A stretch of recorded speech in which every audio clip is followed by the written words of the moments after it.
அன்பான நேயர்களே வணக்கம். நான் உங்கள் டாக்டர் ஜே.என்.எஸ். செல்வன். இன்னைக்கு நம்ம பொதுவாக அரசியல் விவகாரங்கள் நிறைய நம்ம பேசிட்டு இருக்கோம். அந்த வரிசையில் புதுச்சேரி மாநிலத்தில் யார் ஆட்சிக்கு வருவார்கள் அப்படின்றத நம்ம பார்க்க போகிறோம். புதுச்சேரி அப்படின்னு கூட்டினா நியூமராலஜி படி 42 நம்பரு 6.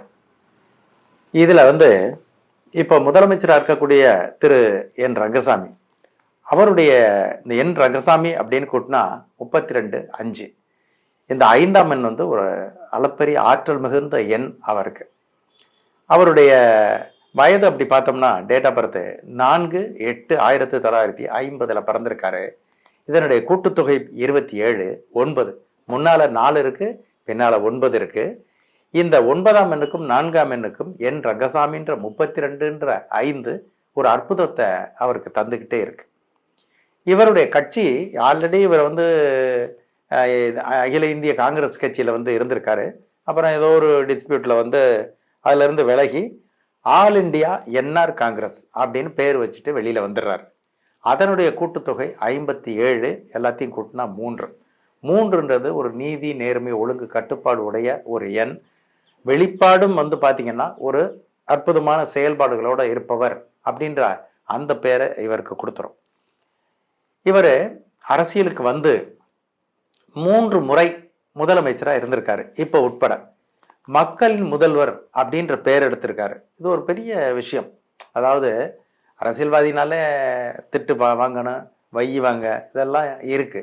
இவர் பேர்ல ஒரு பெரிய அபிப்பிராய பேதம் அந்த புதுச்சேரியில இல்லை அப்படின்னு தான் சொல்லலாம். காங்கிரஸ்ல இருக்கையிலையும் கூட நல்ல பேர் தான் எடுத்திருக்காரு. அவருக்கு ஒத்து வராத பிடிக்காத அந்த நீதிக்கு புறம்பான வழியில அந்த அமைப்பு இருந்தவங்க செயல்பட்டதுனால அதுல இருந்து விலகி என்ஆர் காங்கிரஸ்னு வைக்கிறார். புதுச்சேரியில பாத்தீங்கன்னா மொத்தம் பாத்தீங்கன்னா எம்எல்ஏக்கள் தொகுதி 30. இதுல ஆல் இண்டியா என்ஆர் காங்கிரஸ் மொத்தம் 16 இடங்கள்ல இப்ப இந்த 2026 எலெக்ஷன்ல போட்டி போடுது. ஆல் இண்டியா அண்ணா திராவிட முன்னேற்ற கழகம் பாருங்க, இதனோட 2 தொகுதிகளில் போட்டி போடுது. இதனுடைய தலைவர் எடப்பாடி கே பழனிசாமி அவர்கள். இவருடைய பிறந்த நாள் 12/5/1954. அதாவது திரு ரங்கசாமியினுடைய பிறந்த நாளில் கூட்டி பார்த்தா 27/9 வருது. திரு எடப்பாடி கே பழனிசாமி அவருடைய பிறந்த நாளை கூட்டி பார்த்தா 27/9 வருது. இது ரெண்டுமே வெகு சிறப்பான எண்கள் அரசியலுக்கு. இந்த 9 சரி. பாரதிய ஜனதா பார்ட்டி அப்படின்னு கூட்டி பார்த்தா 2 வருது. இப்ப பாரதிய ஜனதா பார்ட்டியினுடைய இப்ப இருக்கக்கூடிய தலைவர் பேர் நிதின் நபின். இவருடைய பிறந்த நாள் 23/5/1980. எல்லாத்தையும் கூட்டினா 1. இந்த 1ஆம் எண், இந்த 9ஆம் எண், இதெல்லாம் ஒரு வெகு சிறப்பான காம்பினேஷன்ல உள்ளது. இப்ப இவங்க கூட்டணியில புதுசா ஒருத்தர் முளைத்து விட்டார். அது வெகுன்னு பெரிய மரமா வந்துகிட்டு இருக்காரு. அந்த கட்சியினுடைய பெயர் லட்சிய ஜனநாயக கட்சி. இது 2 தொகுதியில போட்டி போடுது. இந்த லட்சிய ஜனநாயக கட்சி அப்படின்னு கூட்டி பார்த்தா 54/9. இப்ப திரு ரங்கசாமியினுடைய பிறந்த நாளுடைய கூட்டுத்தொகை 9. திரு எடப்பாடி கே பழனிசாமியினுடைய கூட்டுத்தொகை பிறந்த நாள் கூட்டுத்தொகை 9. லட்சிய ஜனநாயக கட்சியினுடைய கூட்டுத்தொகை 9. இந்த 9 எல்லாம் சேரையில ஒரு மிகப்பெரிய வில் பவர் அந்த இடத்துல நடக்கும். அதாவது புதுச்சேரியில இந்த கட்சியினுடைய தலைவர் பாத்தீங்கன்னா எம் ஜோஸ் சார்லஸ் அப்படின்னு ஒருத்தர். இவர் தமிழகத்தை சேர்ந்தவர், கோயம்புத்தூரை சேர்ந்தவர். லட்சிய ஜனநாயக கட்சியினுடைய கூட்டுத்தொகை. இப்ப இதுல 2 தொகுதியில இந்த கட்சி போட்டி போடுது.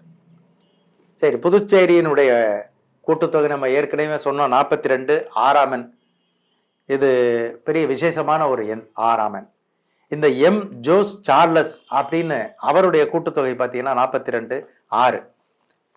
எலெக்ஷனுடைய டேட் 9/4/2026. இதுவும் 9 வந்துருது. வாக்கு எண்ணிக்கை 4/5/2026. இந்த 4ஆம் எண் வருது. இவ்வளவு விசேஷங்கள் இந்த கட்சிகள்லையும் சரி, இந்த காம்பினேஷன்லையும் சரி, இந்த புதுச்சேரின்ற மாநிலத்திலும் சரி, இவ்வளவு மிகப்பெரிய ஆற்றல் மிகுந்த எண்களுக்குள் உட்பட்டு இந்த எலெக்ஷன் நடக்குது. பாரதிய ஜனதா கட்சியினுடைய தலைவர் நிதின் நபின், இவருடைய பிறந்த நாள் 23/5/1980. எல்லாத்தையும் கூட்டினா 1.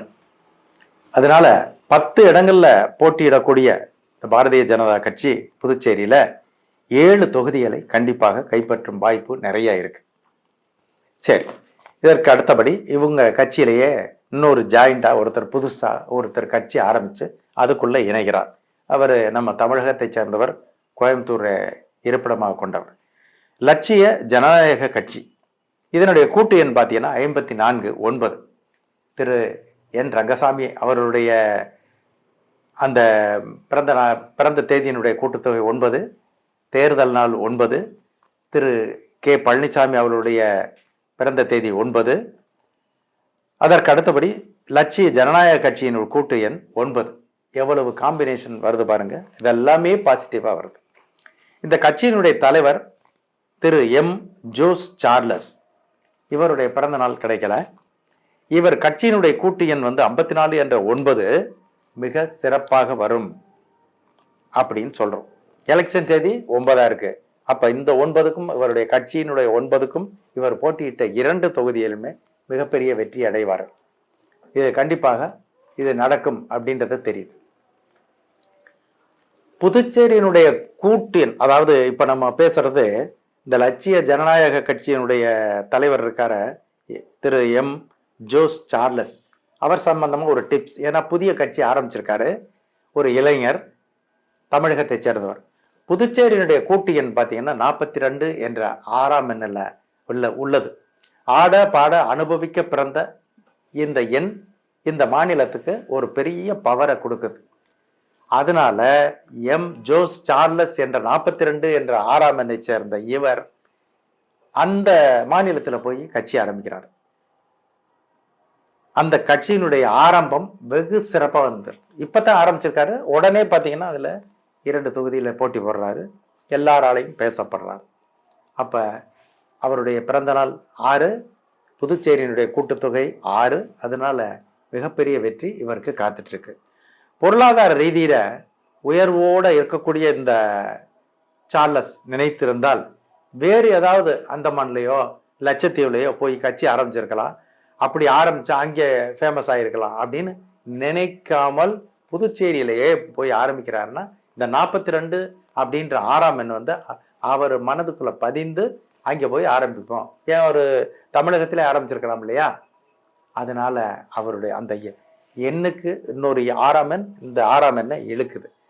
இவருடைய கட்சியினுடைய பெயரின் 54 என்ற 9 அந்த வருவதால இன்னும் பல அந்த மாநிலங்கள்ல போய் இந்த கட்சி விரைவில் விரிவடைய வாய்ப்பு இருக்கிறது.